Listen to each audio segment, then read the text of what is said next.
शुरुआत में बताया था मैंने ईर्ष्या। आप किसी को देखते हैं उसके पास इतना पैसा है तो मेरे पास इतना पैसा है, उसके पास 4 गाड़ियां है मेरे पास 2 गाड़ियां हैं, उसके पास ये फैक्ट्री आएगी मेरे पास ये फैक्ट्री आने वाली है। अस्थि माने जो प्रेजेंट में है और प्राप्ति माने जो आने वाला है। अस्थि प्राप्ति कौन है? हमारी और आपकी 2 पत्नियां हैं। अब जरासंध, जरासंध कौन है? जरा माने बुढ़ापा। जैसे ही हम 50 क्रॉस करते हैं तो क्या लगने लग जाए फिर हमारे 51, 52। अब छोड़ो गृहस्थी को, वन में चलो, वन में चलकर भगवान का भजन करो। जैसे जब हमारा आपका नाती होता है तो क्या कहता है आपसे? क्या कहता है गोद में बैठ के? बाबा कहता है कि नहीं? तब तो लगेगा नाती भी बाबा कहने लगा, बाबा बनी जाओ। और जैसे ही बाबा का विचार आ जब तक एक और आ जाता है छोरा, कौन? बिटिया का बेटा। क्या बोलते हैं? देवता। वह कहता है नाना, नाती कहता है बाबा, वो कहता है नाना। तो बाबा नाना में व्यक्ति फंस जाता है। फंसता है कि नहीं? हाँ या ना? जोर से बोलो हाँ या ना। आप फंसे हो? प्रेम से बोलो राधे। बाबा नाना के बीच में ही व्यक्ति रह जाता है। जरा माने बुढ़ापा, और 50 के बाद में बुढ़ापा आक्रमण करता है। अब ये तो कलयुग का थोड़ा सा पहले से आक्रमण करना शुरू कर देता है।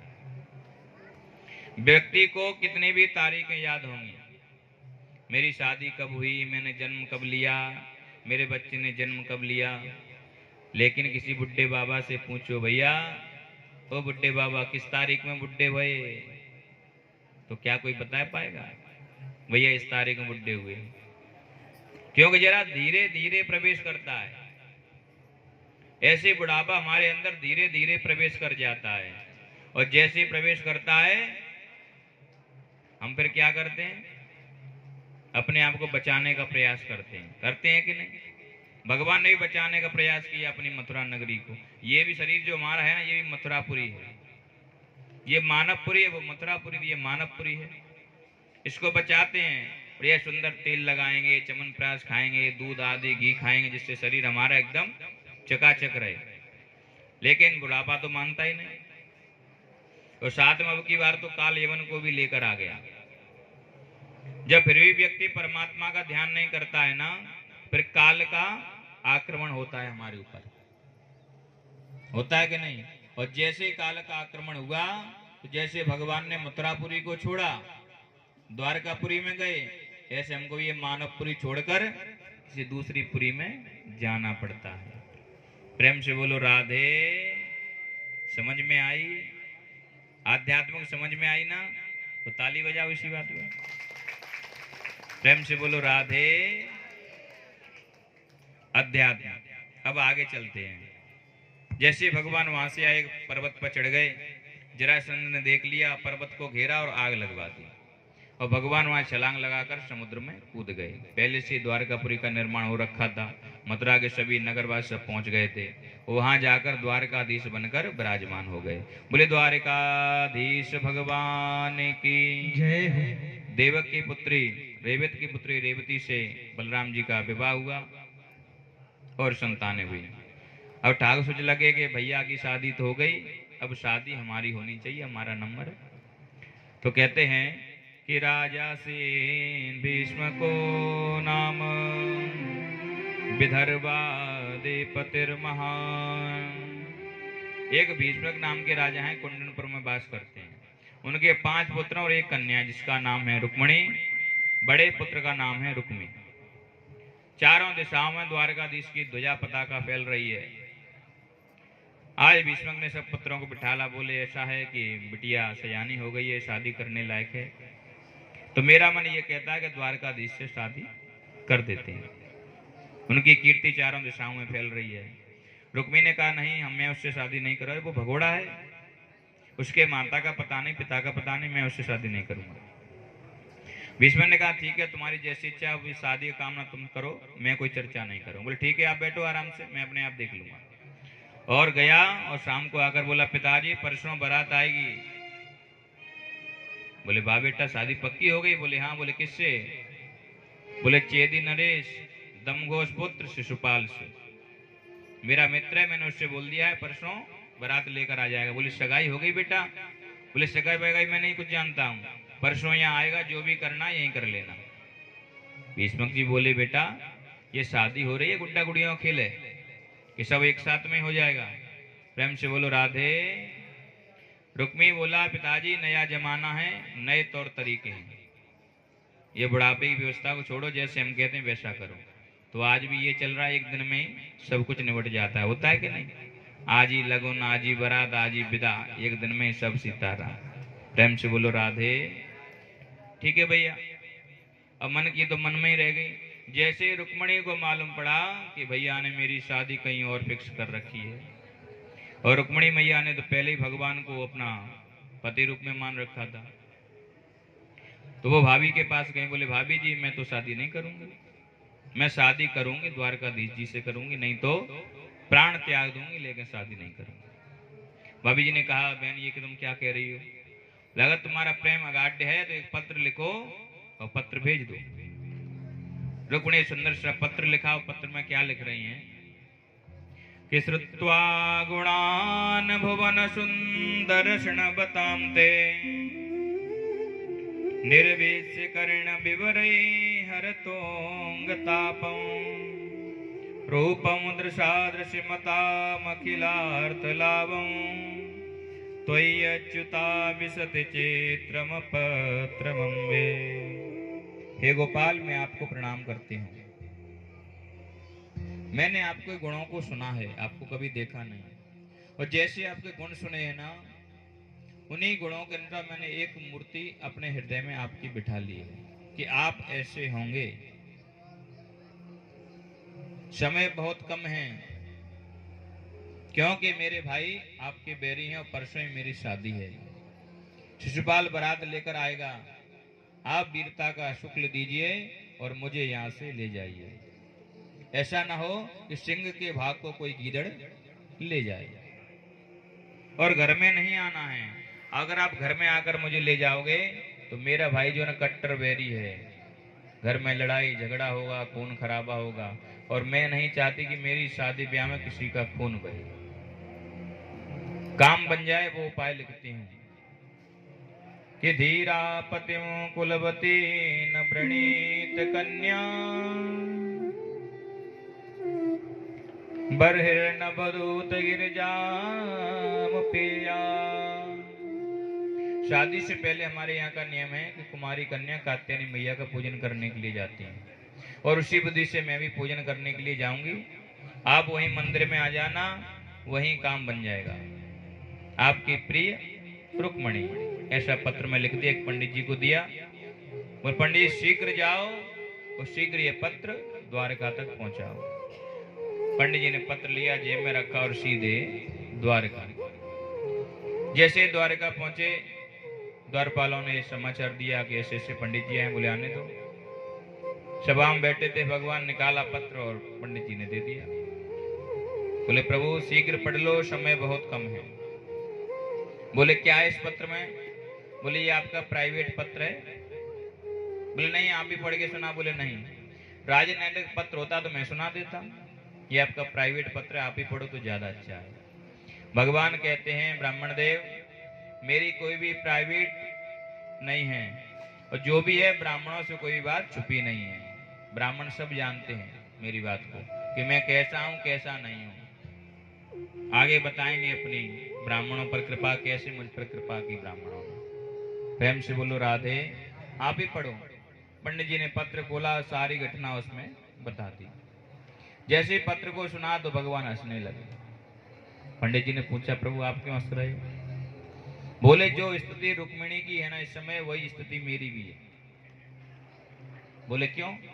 बोले जो संत यहाँ से जाते हैं ना, उनको सुनाते हैं मेरे बारे में, वही आकर मुझे रुक्मिणी के बारे में सुनाते हैं, वो ऐसी हैं, वो ऐसी हैं, वो ऐसी हैं। जब उनके गुणों को मैंने सुनाना तो इतना मेरे अंदर हृदय में घर कर गए कि रात रात भर जाग कर ही निकालनी पड़ती है, पूरी रात्रि जागरण हो जाता है उनकी याद में। लेकिन मैं तो उनको बहुत चाहता था, लेकिन उसका उनका जो भाई था ना वो मेरा बैरी था, दुश्मन था। लेकिन अब कोई बात नहीं, अब संकेत मिल गया, अब मैं आपके साथ चलूंगा। और जैसे ही प्रातः काल हुआ, भगवान ने स्नान आदि किए, पंडित जी ने स्नान आदि किए, भोजन कराया, रथ में बैठे, पंडित जी को बिठाला और रथ में जैसे ही चाबुक लगाया, रथ हवा में बात करते हुए द्वारका से चलने लगा। इतने में दाऊ दादा ने देख लिया, आवाज लगाई, अरे कान्हा, अरे कन्हैया, कहाँ जाते हो? जब तक तो रथ निकल गया काफी दूर। सैनिकों को बुलाया, बोले द्वारकाधीश इस समय कहाँ गया है? बोले प्रभु ये तो हमको भी नहीं पता कहाँ गए, लेकिन एक बात है, एक पंडित जी आए थे, एक पत्र लाए थे, हमने ही मिलवाया था, इतना तो पता है। उसके बाद पत्र पढ़ा, उसके बाद फिर क्या हुआ ये हमको नहीं पता है। बलदाऊ भैया बहुत प्रसन्न हुए, बोले आगे की कथा मुझे पता है। बोले क्या पता है आपको? बोले अगर कोई निमंत्रण पत्र होता तो सबको बताया जाता, और ये प्राइवेट पत्र आया है, और परसों कुंडनपुर में भीष्मक की पुत्री रुक्मणी का स्वयंवर है। अब मुझे पक्का पता चल गया ये काला क्या करने वाला है। बोले आप भी तैयार हो जाओ सब बारात के लिए, और भगवान ने चाही तो दुल्हन को साथ में लेके आएंगे। और सभी लोग तैयार होकर कुंडनपुर के लिए चल दिए। इधर मैया ने अपना श्रृंगार किया और कात्यायनी देवी पूजन के लिए जैसे ही चली, मन में बहुत प्रश्न हैं, पता नहीं पंडित जी पहुंचे हैं कि नहीं पहुंचे हैं, मिले हैं कि नहीं मिले हैं, क्या समाचार भेजेंगे, आएंगे कि नहीं आएंगे। जब तक दो चार सखी आई, बोले रुक्मणी रुक्मणी बारात आ गई, बारात आ गई, दूल्हा आ गया, चलो देखने के लिए चलते हैं। अब तो और घबराने लगे रुक्मणी मैया, हे भगवान बारात भी आ गई, शिशुपाल भी आ गया और पंडित जी अभी तक नहीं आए। जब तक बाम अंग फणकन लगे, कहते हैं मैयाओं के बाम अंग यानी डेढ़ांग फड़के तो शुभ संकेत मिलने के अवसर मिलते हैं, और भाइयों के सीधा। तो जैसे ही वाम अंग फड़कना प्रारंभ हुआ, मैया प्रसन्न हुई, लगता है कुछ शुभ संकेत मिलने वाला है। इतने में सामने से पंडित जी छड़ी को घुमाते हुए चले आए, और जैसे ही पंडित जी को देखा प्रणाम किया। बोले पंडित जी क्या समाचार है? पंडित जी बोले समाचार तो कुछ भी नहीं। बोले हे भगवान कोई समाचार नहीं दिया, इसका मतलब आप उनसे नहीं मिले? बोले बेटे रुको रुको, इतना धैर्य न रखो, जिसको तुमने पत्र लिखा था मैं उसी के साथ में उसी के रथ में बैठकर आया हूँ, और वो तुम्हारा इंतजार मंदिर पे खड़े हैं, इंतजार कर रहे हैं। और जैसे ही कहा कि वो आ गए, वो चल पड़े, रुक्मणी चरणों में प्रणाम किया। बोले विप्रवर आपके ऋण से कभी उऋण नहीं हो सकती, सदा मैं आपकी दासी बनकर रहूंगी। बोली भक्त वत्सल भगवान की जय हो। इधर रुक्मणी ने कहा पिताजी बारात आ चुकी है, तैयारी करो, सगाई बगाई करनी है, क्या करनी है। उन्होंने सगाई का सामान इकट्ठा किया और लेकर चलने लगे। जब तक सैनिक ने कह दिया प्रभु द्वारकाधीश खड़े हैं नगर से बाहर। बोले अच्छा, बोले चलो बारात की आगमनी बाद में करें, पहले द्वारकाधीश से मिल लेते हैं। तो लिए सब सामान सगाई का, पहुंच गए द्वारकाधीश के चरणों में। और जैसे ही प्रणाम किया, जितने सैनिक थे ना सबने सोचा लगता है यही दूल्हे राजा हैं, और सगाई का सामान सब रख दिया कन्हैया के चरणों में। सगाई होनी थी शिशुपाल की और चढ़ गई गोपाल की।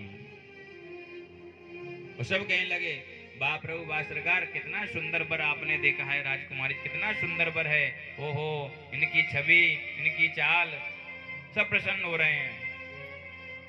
ठाकुर जी कहते हैं अरे इतना स्वागत क्यों करते हैं आप, बस बस बहुत बहुत हो गया, बहुत हो गया। और भीष्मक जी कहते हैं गड़बड़ी तो सब हो गई, ये कहीं जा रहा था सामान और कहीं आ गया। बोले बस प्रभु कुछ नहीं, आपकी सुना मैंने, जैसे ही आप आए हैं तो मुझसे रहा नहीं गया, और जो सामान उपलब्ध हुआ मैंने वही आपके चरणों में रख दिया। बोले आप घर पधारे? बोले नहीं नहीं घर नहीं आ सकते, अभी हम कहीं जा रहे हैं, वो तो हम यहाँ से होकर निकल रहे थे, सोचा कि मैया के दर्शन कर ले इसलिए यहाँ रुक गए। बोले ठीक है प्रभु मुझे भी कार्य है, और भीष्मक जी वहां से चले आए, और भगवान मंदिर में पहुंच गए। इधर शिशुपाल आ गया, शिशुपाल को ही मालूम पड़ गया कि कृष्ण आया है। शिशुपाल के साथ में आया जरासंध, और जय सुना कि कृष्ण आया है।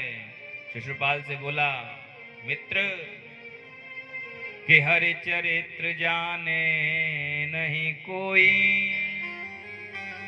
और क्या जाने अब कैसी होई, और या को काऊ भेद न पायो, और अब यह करन उपद्रव आयो।